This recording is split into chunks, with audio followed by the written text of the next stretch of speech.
એટલે વિક્રમ ઠાકોરનો જે અવાજ છે ને ઈ જે કોઈ સમાજના ઘણા બધા સમાજના નથી બોલાય પણ વિક્રમ ઠાકોરના અવાજથી એ બધા જ કલાકારો જાગ્યા છે. જે કાજલ મેહરિયા છે, ઘણા બધા ઠાકોર સમાજમાં કલાકારો છે સારા સારા. ઈ લોકોની પણ આંખ ખુલી કે હકીકતે ઓલા લોકોમાં કઈ લઈ લેવા નથી. અમુક પેલી મારા બોલવું નથી એમાં તમે સમજી જાવ 4-4 બંગડી હે એને તો ઈ નાચવા જાય છે ગાવા જવા ઈ ખુદ ખબર નથી. બરાબર. એટલે જે હકીકતે જે સન્માનને પાત્ર છે એને બિરદાવવા જોઈએ, બોલાવવા જોઈએ. બરાબર.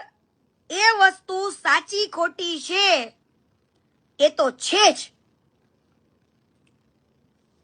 અને મારે છે ને મમતા સોનીને પણ 2 શબ્દ કહેવા છે. ઈ બેને અમારા સુરેન્દ્રનગરમાં ઠુમકા લગાવ્યા.